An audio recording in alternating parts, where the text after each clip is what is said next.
Bonjour, je suis Gaspard Estrada, directeur exécutif de l'Observatoire politique de l'Amérique latine et des Caraïbes. Le 5 août dernier, à Rio de Janeiro, les Jeux olympiques ont été inaugurés en la présence d'un nombre réduit de chefs d'État et de gouvernement.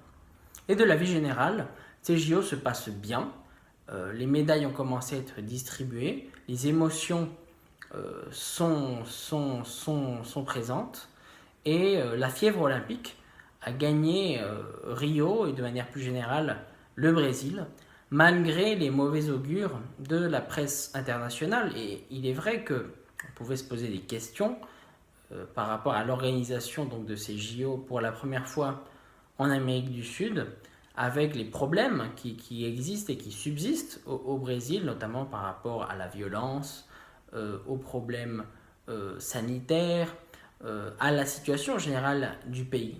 Parce qu'en effet, ce pays, le Brésil, vit une situation inédite, dans le sens où deux présidents de la République se disputent le pouvoir. D'un côté, Dilma Rousseff, la présidente élue, mais qui est aujourd'hui suspendue par les parlementaires, et Michel Temer, donc le président par intérim, ancien vice-président.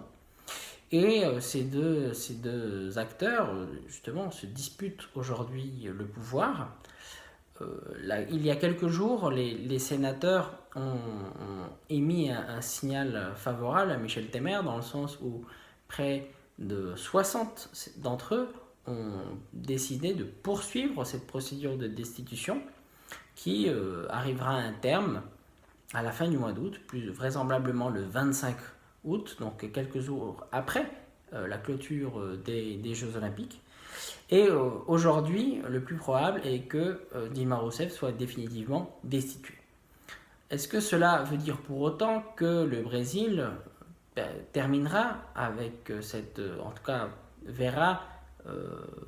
retrouvera surtout le chemin de la croissance économique, un apaisement social et surtout un dynamisme sur le plan politique? Je crois que rien n'est moins sûr aujourd'hui, dans le sens où cette triple crise politique, économique, sociale que vit ce pays depuis déjà plusieurs années, cette triple crise n'est pas traitée de manière très directe par cette procédure de destitution qui permet justement de faire en sorte que le Parti des travailleurs, donc qui est au pouvoir depuis près de 13 ans au Brésil, sorte par la petite porte, mais malheureusement, le gouvernement intérimaire de Michel Temer n'a pas adopté des mesures jusqu'à présent qui permettent de résorber surtout la crise économique, qui est la principale préoccupation des Brésiliens, en votant des mesures justement en tout cas en faisant voter des mesures qui permettront de diminuer les dépenses de l'État pour justement diminuer le poids de la dette publique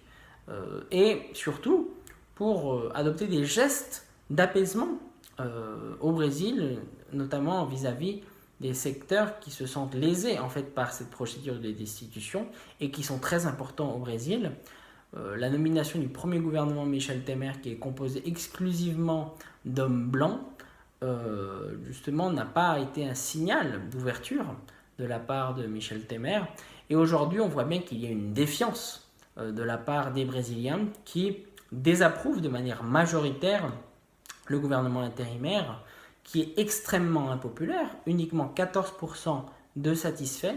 60% des Brésiliens aujourd'hui demandent le départ de Michel Temer et surtout la tenue d'élections anticipées, ce qui illustre bien ce désarroi, cette défiance des Brésiliens à son encontre. Donc est-ce que cette procédure aboutira? Oui, je pense que le plus probable est que Dilma Rousseff soit définitivement destituée. Est-ce que ces JO seront un succès sportif? Je le pense également. Les choses se passent plutôt bien jusqu'à aujourd'hui. Et plutôt, je pense que nous assistons aujourd'hui à une sorte de trêve olympique dans laquelle les Brésiliens oublient, ou en tout cas mettent de côté, leurs problèmes de la vie quotidienne, justement pour essayer de supporter ou d'aider leurs athlètes, leurs sportifs.